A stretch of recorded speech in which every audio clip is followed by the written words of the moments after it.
tuned into Breaking the Mask of Depression with your host, Diva with Depression.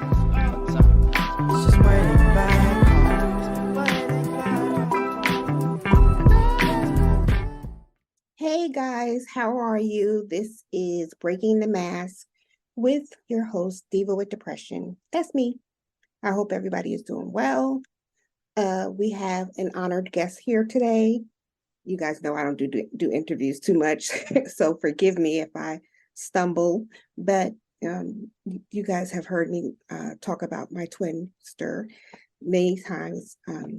My friend, my sister, my support system, and just I could go on and on and on. But she is, when I always talk about having one or two people in your corner that understand your illness, and she is one of those people.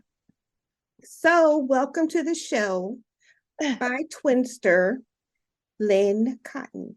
How are you? Hi, everyone. I'm good. How are you? I'm okay. I'm funky, but we're going to do this anyway. Right. We're strong sisters. Okay. Do this.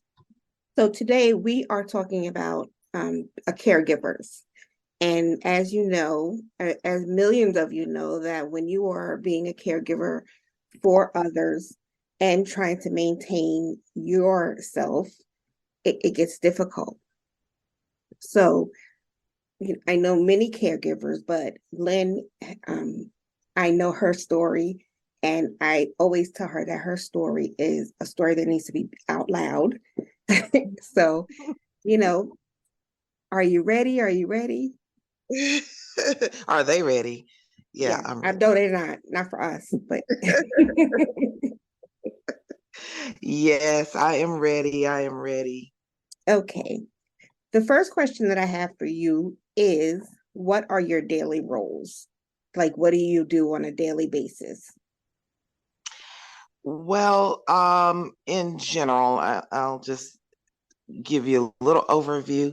Typically, whatever activity my son is going to be involved in that day, I'll be sure that he is ready for that, meaning everything from making sure his hair is brushed to the outfit that he's wearing is right for the weather or for the event. Get meals ready for the household, make sure that the dog is taken care of. And recently, as you know, I did start working outside of the home again full time. So over the last few months, my daily routine has changed a little bit. Yeah. So I've actually added to my routine. So in the mornings, after making sure that my son is ready and off to where he needs to be, and I am either in the office or in the office at home and ready to work in the mornings, and then I work my full day. But during the day, if I'm working from home, I'm also doing laundry, getting dinner together, and making appointments and phone calls for everybody's, doctor visits and the groomers. And then after I get off, I'm already worn out. It's not my day. I'm worn out. I'm worn out too, which is why this is important. But I do a lot during the day. I have to admit, I do a lot just to, even if I'm not, a lot of people say, oh, you don't do anything. You're not. Yeah. When you're a quote unquote, as they used to say, homemaker and all of that, you work hard to maintain your home and, your household and family. So I do that every day. Yeah. Every day. I remember telling you that, and I think we talked about this last week when we were texting back and forth as usual, and you said, I got up, I made breakfast, I got the dog groomed, I did such and such, I did such and such. And it wasn't even fucking 9 o'clock in the morning, I think, or 10 o'clock. I remember that. I remember. And I tell you this all the time that I just think that you're amazing. But listen, when you write down, because I say the same thing. People are like, "Oh, you're always doing something," and in my mind, I'm like, "I don't do shit. I'm just sitting here. I'm a loser. I'm not doing nothing." But you're active all the time, Yeah. And the question that I had was, how long have you had these roles? And I think that I should maybe you can share what your roles are. You're a mom, and what else? Well, yeah, I'm a mom, I'm a wife, I'm a daughter, I'm a friend, I'm a niece, I'm an auntie, and I'm an I'm an employee. Employee, yeah, yeah. Yes, I am. I'm all of those things now.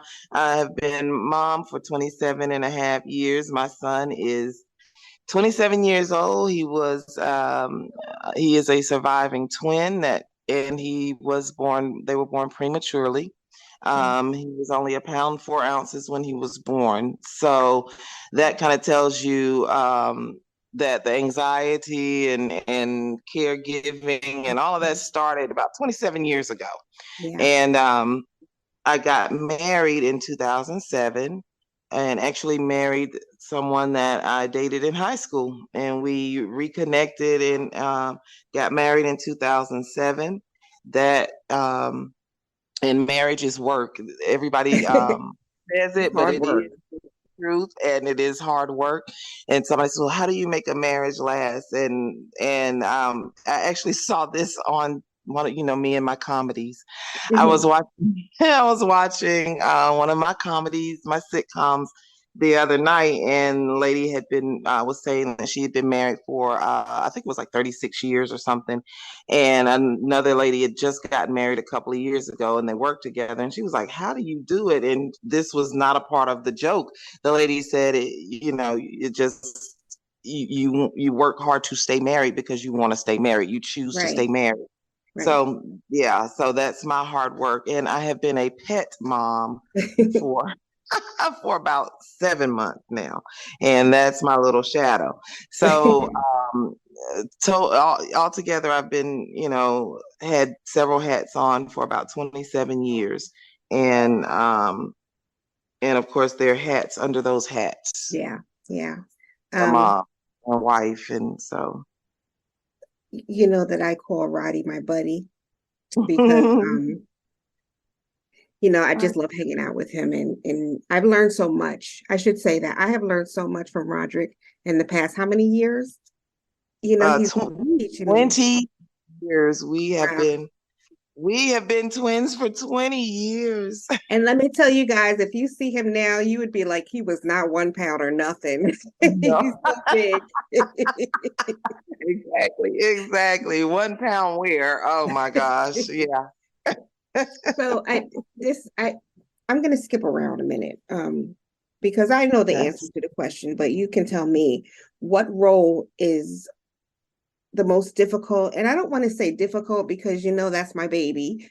And Cottontail, he's my buddy. But just tell me quickly, which role is the most difficult, most time consuming? Eh, Funny enough, well, no, it would be, being mom to an adult with extra needs. Like my, if we didn't say this earlier, I don't know if I did, but he is autistic, and he is also hearing impaired, and primarily uses sign language to communicate. So this is something that is on my mind all day, every day, no matter what I'm doing, no matter how I'm feeling, whether I'm having what I would consider a great day or a bad one. In the back of my mind, I'm always worried about my child. I'm always Right. wanting to be that.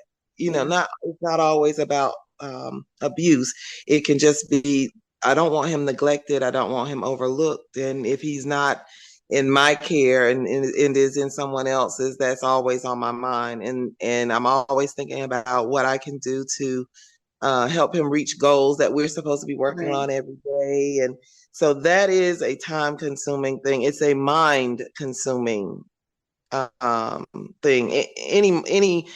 Any caregiver, your mind is consumed with giving care to that person. Right. But if you are a natural caregiver and it's not just your job, it is something that you think about all of the time. I love that mind consuming. I love that. It Because is. that is that's awesome. I'm gonna write that down. But I love that. I just come up with things on the fly. But yeah, but it is. It truly is if you think about it. And because if we let our minds take over, it kind of controls the physical too, because how many times have you and I talked about just kind of being stuck with your mind cycling, and sometimes that's what I do feel like. Physically I may be stuck, my mind is working though, and it can be a great asset and it can be a horrible liability at times. But right. my baby and his well-being and his happiness, Right. really, that's what it is. It's his happiness. I just want him to be happy all of the time, and nobody can be happy all the time, but that's always on my mind. So it definitely is a time-consuming, mind-consuming job being a mom. How do I don't even know what to say, because my mind is always working, always working, always working. So you've been married 7 years. My buddy is 27 and a half. And I'm not going to say how old. I've been married since 2007. Oh, wow. So Oh, wow. So what is that? 15 years? 15 years. Yeah. Thank you. Yeah. Sorry. Yeah. 15 years. What role does aging play in your caretaking story? Woo, boy. Right up there at the top of the list. Oh my gosh. I want to say this before I get into it. My mom always said, people say, well, how old are you? Oh, I hate getting old. And she always says, well, what's the alternative? Right. So right. Please understand, I'm not complaining but I'm telling you, aging affects everything. And so just to speak on it from a personal perspective for myself, going through some of the health issues that I've gone through recently, and this is something else that can be talked about, Right. but early menopause. They talk about the menopausal brain and brain fog, and that's what I have. Right. I used to be one of those people that could be so organized and had lists and had, just everything really together from point A to Z. And now I feel like I can't do that. Which definitely affects how I engage with my son as well, and the activities that we do. I remember being able to get up in the morning and go from morning till night. I'm making sure he is good, making sure I'm good, I'm working, home is taken care of, bills are paid, et cetera, et cetera. And I had a little bit of a social life. And at the end of the Oh, wait, you froze. The day I would get in the trying to do something like that, I don't have the energy anymore. I don't have the ability to get through an entire day full of activities without a break. And having to take care of someone who is autistic, it makes it difficult because they don't understand those limitations. It's like I'm the end all be all. I can do everything. Right. So aging definitely has affected me and what I'm able to do for others as a caregiver. Definitely, the energy is just not there anymore, and just the physical, the pain that you can now experience after you reach a certain age that you never experienced before. Lord have mercy. You're walking down steps and knees and ankles start hanging out and things like that. And it's like, I'm just trying to put one foot in front of the other, much forget trying to help somebody. Exactly. And that's what makes being in that role on the outside looking in so amazing, because you do it and nobody on the outside would know that you know you're feeling that way, because you always, to me, have it together. When you just said organizational, I'm thinking of your house, and I'm like, give me a fucking break. Look at my house compared to your house. And but you do it well. And I don't know. One thing that I remember saying, we were talking about the empty nest thing. And, I explained that my girls were gone, so I have an empty nest. And your answer was, I'll never have an empty nest. And Never that have. stayed with me, Lynn, that stayed with me so much, because you're right. You're right. I can worry about my babies from afar, and if I don't want to talk to them, I don't have to talk to them. That's Right. totally different, Mhm. and I never thought about it that way until you said that, and it stayed with me. I want you to know that it stayed with me. It's the truth, and I don't always try and come up with something to make people say, "Oh, you're right," but I love it when through conversation, just it's no interview, or that's the lovely thing about having a true friendship, is when you talk, certain things come out Right, that will hit home, and then to have it validated by someone, it makes it even better, because you're right. For me, I will never have the empty nest, but people don't see me and my family in that way. The first right, thing is, I feel like most times you get sympathy, and you get, oh, you're so strong, and oh, you're such a good mom, and it's appreciated to be seen like that. right, But if I make comments to people, especially people that don't know me very well, right, if I make comments about what I have to do, the first thing that they'll say is, "Oh, me too," and "Oh, my child is this way too," and they're talking about a minor child, a 10-year right, old. I'm talking about a 7-year old. right. So I also want to say, don't ever. Whew, I might be jumping the gun here. Don't There's when no good place, bad place. You know me. right, to say things, but it's like I was trying to get to a certain point, and I think I've kind of veered to the left a little bit. How we do, but I was gonna say, I remember feeling a certain type of way when someone would say, "Oh, girl, I don't. It's all right. I go through the same thing," and I want to say, "No." I want to scream, "No, you don't. You go Yes, through the same thing. You exactly.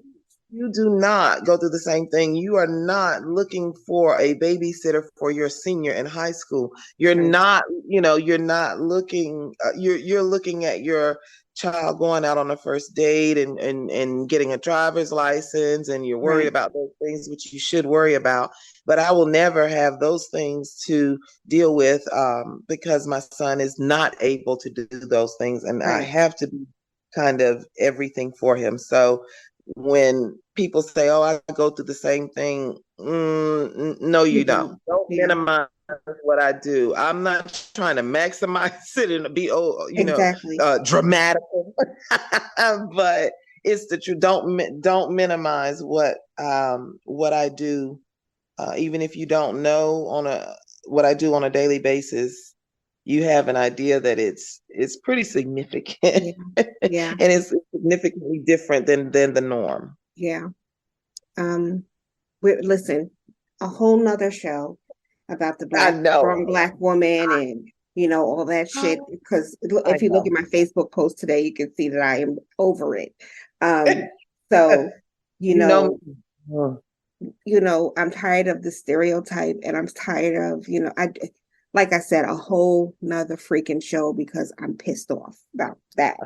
Um, you know, we're strong, but it's because we don't have any other option, and strong is not the right word. It's just not the right word. Strong, I think, minimizes daily roles. You know what I'm yeah, saying? yeah. And Mhm. So yeah, a whole nother fucking show. You're right. Yes. So what do you think? What do you do for yourself as a caregiver? That's something that I'll say is kind of new to me to actually focus on, because that's not something I was focusing on before. Right. So, what I do now is I will shut down. Like, once everything that I say in my mind I'm going to do for the day is done, I will shut down. I don't do, I'm not a social media Right. person. Right. Um, I don't look at heavy things, because as a caregiver, an empath, it's like I take on those feelings. So I Exactly. will watch lighthearted shows. I will look at lighthearted little videos Right. online. Sometimes I don't do anything but play with the dog, which I will say this, and I did not plan on bringing him up. I really did, but My humping buddy is just fine. I will say I understand more than ever about the emotional support animals, Yes. because my mood has definitely been lifted since having a pet. And so I will focus on him, getting that unconditional love. And Exactly. sometimes, though, I will, this is something that's not easily done. But as you know, like this, a couple of months ago, I took a trip. Right. That's not something that I can always do financially, or a lot of people can do, but it was something that was in my head to do for a couple of years. And I just said, forget everything, Totally. Yeah. fuck it all. I am Exactly. going. I'm going, period. I don't And I care was so what. proud of you. I was so proud of you. I was proud of myself, because I'm so quick, and even I'm so quick to say, I'll wait, I'll do it later, I'll do it when I have more money, I'll do it when I have more time, I'll do it.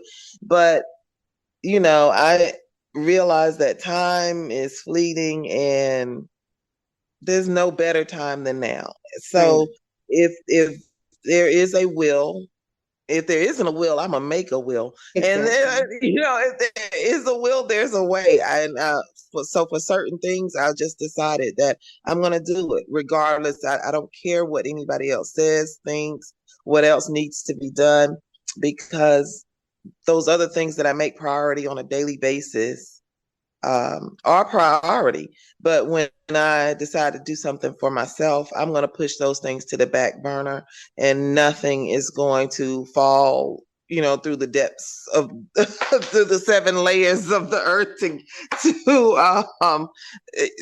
and die because I don't do it. Right. So um, I I just do for I'm sorry. myself I'm something. sorry. That's it. No, that was all.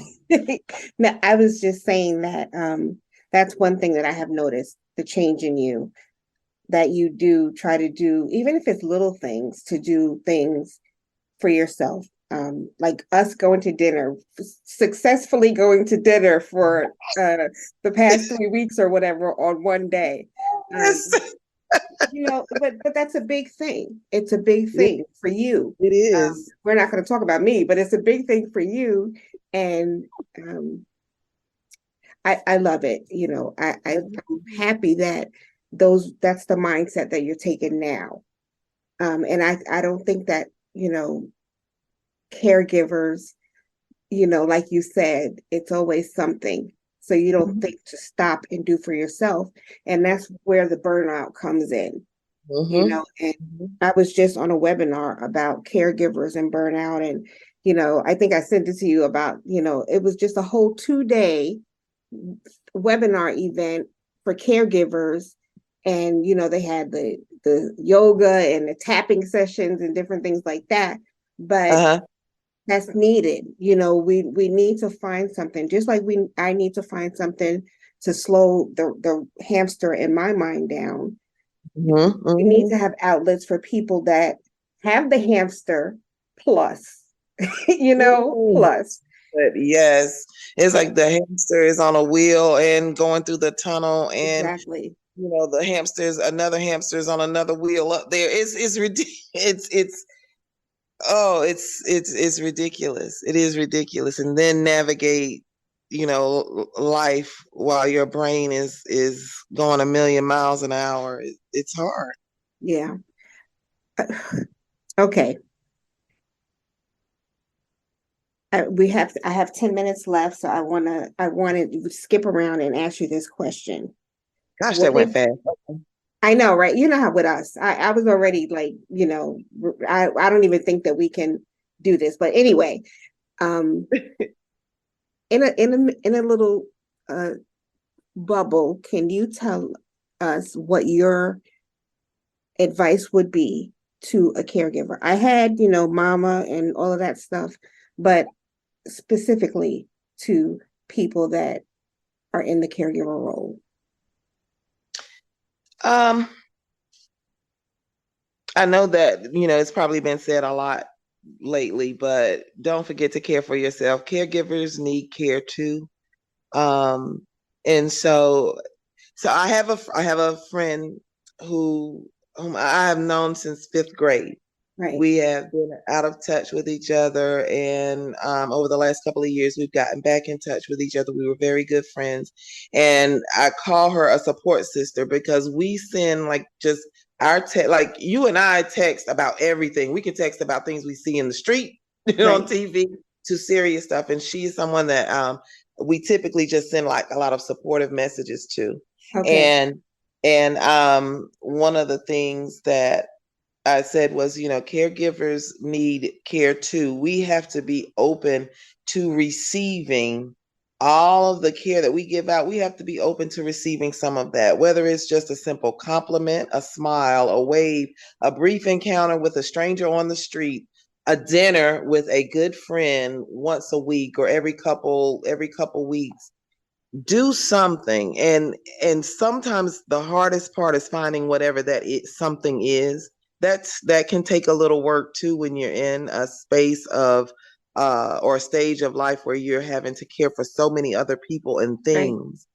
But whether it's a couple of minutes a day in trying to find something new for you to do that you may enjoy. And if you already have a hobby or have something that you like, make sure that you just take time out for it. I've never been one to do hair and nails and all of that, but I know that pedicures is something that I enjoy. I haven't done that lately, so that's the next thing on my list for myself to get done, is to get a pedicure done. So just whatever that moment is, whatever that little blessing is, whatever it is that is offered to you by someone else, even, especially if you get something offered by someone else, like I said, a simple smile or a way, take it, go with it, take it to heart, because it can carry you a long way when you're in some of those busier times and the darker moments. As a caregiver, we kind of get lost in everything that we have to do. Mm-hmm. Well, first of all, I don't know who we were kidding, because Lynn and I never have a 45-minute conversation. Our conversations go an hour. So. Oh, what about the trip to New York? We talked. Oh yeah, 16 hours. 16 hours. I just want you to know that, and I tell you this all the time, I think that you're amazing. I think that you're an awesome caregiver, and I am honored that you came on the show, because I know, how we are. We don't like to talk and all that stuff. I don't know how the fuck I have a podcast, but I just want to say thank you. That's why. I want to thank you for coming on and sharing your story. And guys out there, I want you to know that that wasn't her full story. There's so much more to it. Oh yeah. Yes, and we're going to have you back on probably to discuss another role, or how mental illness ties into the caregiving role. Absolutely. I'll be glad to do that. And so that's a whole nother shit show. But thank Mhm. you, thank you, thank you. And Well, if you want to hear more of Lynn's story, of course, you have to tune into the podcast. But all you got to do is listen to all the podcasts because she's probably in there some way, somehow. And thank you for being my soul sister because you helped me be me. So we're going to look forward to you coming on again. Thank you. Guys, well, I want to thank you. Huh? thank you for doing this, and it was my pleasure. Guys, thank you for listening. You know, we're available on all the podcast platforms. I want to, you know, I always say thank you to my techie. If you go onto my website or go on Instagram, follow them and for your tech needs. And we will see you again. In the meantime, please find some peace, find some sanity. Just be safe and be wonderful. Thank you. Bye, guys.